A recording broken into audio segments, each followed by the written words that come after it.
حضرت بشر آفی رحمت اللہ علیہ سے سارا زمانہ پیار کرتا تھا. بغداد کا ایک تاجر کہتا ہے مجھے نہیں بابا اچھا لگتا تھا. ہمارا اپنا اپنا ذہن ہے نا. ہم کہتے ہیں میں نے جدھر ساری دنیا جا رہی ہے وہاں نہیں جانا. کہتے ہیں کہ وہ بابا مجھے نہیں اچھا لگتا تھا, حالانکہ سارا بغداد عزت کرتا. کیوں نہیں اچھا لگتا تھا؟ کہتے ہیں اس لیے کہ بابا نہ صرف فرض مسجد میں پڑھتا تھا, باقی نماز گھر جا کے. تو میں کہتا تھا اتنا ولی ہے تو باقی بھی مسجد میں پڑھے. کہتے ایک دن میں نے کہا جسوسی کرنی ہے اس کی, جو کہ اسلام میں منع ہے. کہتے حضرت بشر آفی رحمت اللہ علیہ نے جمعے کے فرض پڑھے, فرض پڑھ کے نکل گئے دوڑ کے. فرماتے ہیں میں پیچھے ہو گیا. میں نے کہا میں نے سنتیں چھوڑ دی ہیں پر اس کا پتہ کرنا ہے, سنت نفل بعد میں پڑھوں گا. کہتے ہیں حضرت بشر آفی جلدی سے نا کہ کباب والی دکان پہ گئے, وہاں سے کباب خریدے. اور میں نے کہا بوڑھے کی عمر دیکھو اور اس کے ذائقے دیکھو, اس عمر میں بھی کباب کھائے گا. اوئے ہوئے, مولوی کو روٹی نے ستایا تھا اس لیے سنت اور نفل چھوڑ آیا ہے. کہتے ہیں تھوڑا سا وہ آگے بڑھے تو نان بھائی کی دکان سے نا نان خریدے. میں نے کہا دیکھو یار, دیکھو اس کے ذائقے, گرم نان کھائے گا. بہت سارے لوگ بغداد میں رات کی روٹی کھاتے پر یہ گرم کھاتا ہے. کہتے ہیں حضرت وہ نان اور کباب لے کے نا جنگل کی طرف مڑے تو میرے دل میں خیال آیا یار بڑا ہی اس آدمی کا عجیب ذہن ہے. یہ اب سبزے پہ بیٹھ کے یہاں موج کرے گا, کھائے پیے گا, اور سنت نفل چھوڑ دی. اللہ ہزاروں مرید ہیں. کہتے ہیں حضرت جنگل میں داخل ہوئے, تھوڑا سا سفر کیا تو کچی آبادی آ گئی. کچی آبادی, ایک کچے مکان کی ٹوٹا ہوا دروازہ, باہر سے کنڈی لگی. بغداد کے ننگے پاؤں چلنے والے ہزاروں مریدوں کے اس پیر نے کنڈی کھولی, اندر گئے. ایک فالج زدہ بابا جی بیٹھے. کہتے ہیں حضرت بشر آفی نے اپنی پگڑی کھولی اور اس آدمی کے منہ سے پانی نکل رہا تھا, رال ٹپک رہی تھی. کہتے ہیں پہلے اپنی پگڑی سے منہ صاف کیا, پھر پیالے سے پانی ڈال کے منہ دھویا, پھر حضرت اس کے ٹانگوں پہ کپڑا ڈال کے روٹی کا لقمہ توڑ کے اس کے منہ میں ڈال کے کہنے لگے بابا ناراض نہ ہونا, جمعے والے دن مجھے دیر ہو جاتی ہے, ابھی تو میں نے سنت اور نفل بھی پڑھنے ہیں, ناراض نہ ہونا مجھے دیر ہو جاتی ہے. کہتے ہیں وہ بابا رو پڑا اور کہنے لگا بشر یار 14 سال ہو گئے تو روز آتا ہے. 14 سال, یہ 1 صدی کا قصہ ہے, 2-4 برس کی بات نہیں. 14 سال سے تو روز آتا ہے. میں پتہ نہیں کب تک لاش بنے پڑا رہوں گا, تو کب تک آئے گا؟ حضرت بشر آفی نے بابے کے آنسو پوچھ کے کہا بابا فکر نہ کر, آج کے بعد یہ جملہ نہ کہنا کہ تو میرے لیے بوجھ ہے. فرمایا لوگ سمجھتے ہیں کہ میں نے عبادت کر کے مقام پایا ہے, لوگ سمجھتے ہیں میں نوافل زیادہ پڑھتا ہوں, دنیا جانتی ہے کہ میری رات کی تسبیح زیادہ مضبوط ہے, پر میں ان میں سے کوئی بات بھی نہیں. میں تو تیری نوکری کرتا ہوں تو اللہ نے میری عزتوں میں اضافہ فرما دیا ہے. سوچ ہی صاف نہیں, نظریہ ہی ٹھیک نہیں, فکر ہی ٹھیک نہیں. اسلام نظریے کا مذہب ہے, سوچ کا. مسند امام احمد بن حنبل کی حدیث سنی. حضرت انس بن مالک فرماتے ہیں جب انسان نے روزہ رکھا ہوتا ہے نا تو روح ویسے ہی پاک ہوتی ہے اس کی. میں نے یہ سوچا کہ کچھ باتیں ایسی کی جائیں جس سے تھوڑی سی سوچیں بھی تبدیل ہو, کچھ سوچوں کا وضو, سوچوں کا غسل, افکار و نظریات کی بھی بات ہو. ہم سمجھتے ہیں کہ شاید کثرت عبادت اصل ہے. اقبال کہتے ہیں یہ ذکر نیم شبی, یہ مراقبے, یہ سرور, تیری خودی کے اگر نگہباں نہیں تو پھر کچھ بھی نہیں.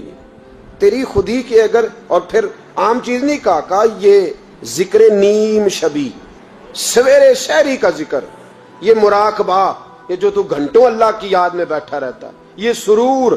کہتے بے کیف عبادت نہیں, سرور والی. یہ ذکر نیم شبی, یہ مراقبے, یہ سرور, تیری خودی کے اگر نگہباں نہیں, اگر تیرے نظریے کو نہیں بدل سکے, تیری سوچ نہیں بدل سکے, تیرا ایمان مضبوط نہیں کر سکے, تیری خودی کے اگر نگہباں نہیں تو پھر کچھ بھی نہیں. اور خرد نے کہہ بھی دیا لا الہ الا اللہ تو کیا حاصل, دل و نگاہ, دل و نگاہ, دل و نگاہ اگر مسلمان نہیں تو پھر کچھ بھی نہیں. دل و نگاہ. اقبال کہتے ہیں ایک دل کا کلمہ پڑھ, دوسرا نظر کا کلمہ پڑھ, ان پہ پابندی لگا. دل و نگاہ اگر مسلمان نہیں تو پھر تو کچھ بھی نہیں, کچھ بھی نہیں. حضرت انس بن مالک کہتے ہیں میں حضور کے پاس بیٹھا تھا, حضرت عبداللہ ابن عمر بھی بیٹھے تھے. کوئی بات ہو رہی تھی, ایک حجرے میں بیٹھے تھے, دروازے پہ دستک ہوئی. مسند امام احمد میں حدیث ہے نبی پاک علیہ السلام نے فرمایا انس دروازہ کھولو، دروازے پہ وہ بندہ ہے جس کو اللہ بغیر حساب کتاب جنت عطا فرمائے گا، وہ بندہ ہے دروازے پہ۔ حضرت انس بن مالک کہتے ہیں میں نے دروازہ کھولا تو بندہ دیکھا، غریب سا ایک انصاری صحابی، اور بندہ بڑا سادہ، وضو تازہ کر کے آیا ہے تو پانی کے قطرے داڑھی سے بہہ رہے ہیں، اور چمڑے کے جوتے اس نے لپیٹ کے تو بغل میں چھپائے ہوئے، آ کے اتحیات کی حالت میں بیٹھا، حضور سے دو چار باتیں کی، چلا گیا۔ ہم اس کا رنگ دیکھتے رہے اور مصطفیٰ کا کرم دیکھتے رہے۔ اس کو حضور نے جنتی کہا ہے۔ کہتے ہیں اگلے دن اسی ٹائم اسی وقت ہم حضور کے پاس بیٹھے تھے، پھر دروازے پہ دستک ہوئی، حضور نے فرمایا دروازہ کھولو، دروازے پہ وہ بندہ ہے جسے اللہ بغیر حساب کتاب جنت عطا فرمائے گا، بغیر حساب۔ کہتے ہیں دروازہ کھولا،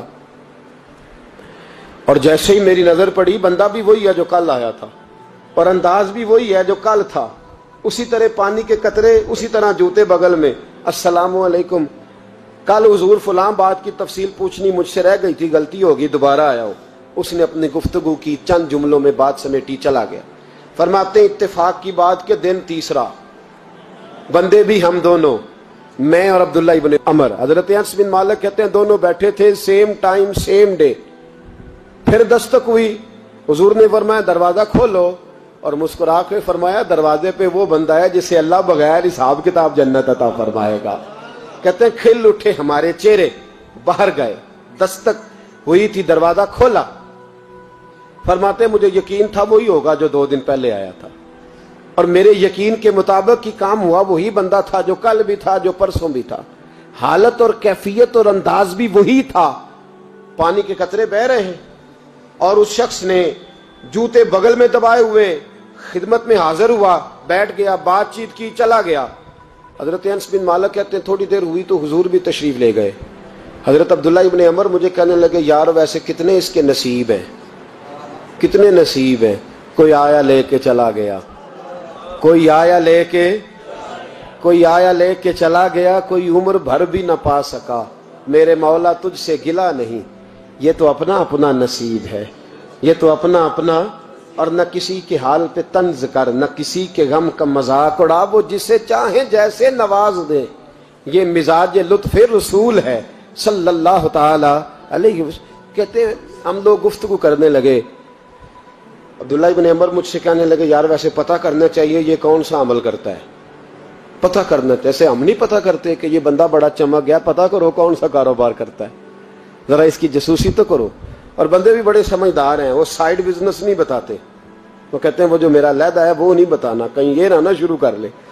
حالانکہ انسان کے پاس جو خوبی، جو اللہ نے اسے دولت دینی ہوتی ہے، وہ اپنا اپنا نصیب ہوتا ہے، وہ گھر میں بیٹھے بھی اللہ عطا کر دیتا۔ وہ کہتے ہیں کہ پتہ کرو کیا عمل کرتا ہے، تو حضرت عبداللہ ابن عمر کہتے ہیں میں اس کے پیچھے ہو گیا، اس سے سلام لی، تو میں نے کہا مجھے 2-3 دن کے لیے مہمان بنا لو گے، مان نہ مان میں تیرا مہمان، 2-3 دن کے لیے مہمان بنا لو گے؟ تو کہتے ہیں مجھ سے کہنے لگا کوئی گھر میں جھگڑا ہو گیا، کیونکہ پڑوس میں تو تمہارا، قریب ہی تو تمہارا گھر ہے، میرے مہمان بننے ہو، کچھ جھگڑا ہے؟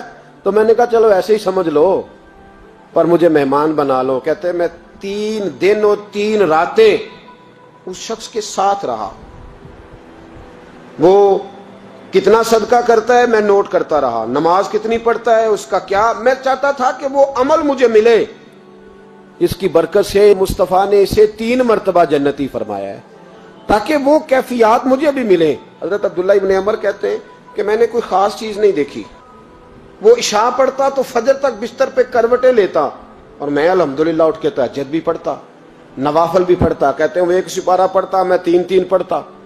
فرماتے اس نے 3 دنوں میں کھجور بھی صدقہ نہیں دی، کہ کھجور بھی، اور میں نے بڑے بڑے غریبوں کی مدد کی۔ میں کہنے لگا کہ عمل تو میرا زیادہ ہے اس سے، پھر خوبی کیا ہے؟ خاص توجہ کرنا، اسلام اور دین کا جو فکری اساس ہمیں صحابہ نے دی۔ حضرت عبداللہ ابن عمر کہتے ہیں میں نے تیسرے دن اسے کہا بھائی اللہ تیرا بھلا کرے، تو نے بڑی خدمت کی، میں نے جانا ہے، میرا کوئی جھگڑا نہیں ہوا تھا، میں تو بس تیرا عمل دیکھنے آیا تھا کہ تو عمل کیا کرتا ہے۔ تو وہ صحابی کہتے ہیں مجھے کہنے لگے یار تو میرا عمل دیکھنے آیا تھا، مجھے بتا تو صحیح کیا نے، اور کیوں دیکھنے آیا میرا عمل، تجھے کیا ضرورت پڑی میری جاسوسی کی؟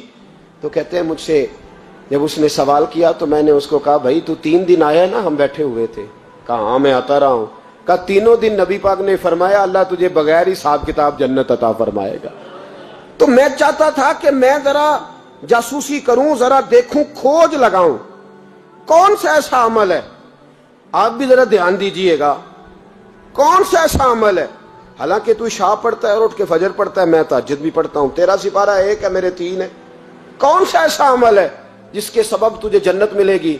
کہتے ہیں وہ صحابی کہنے لگے یار کوئی ایسا عمل نہیں، کوئی شے نہیں، میں اس قابل ہی نہیں، من آنم کے من دانم، جو میں ہوں مجھے پتا ہے۔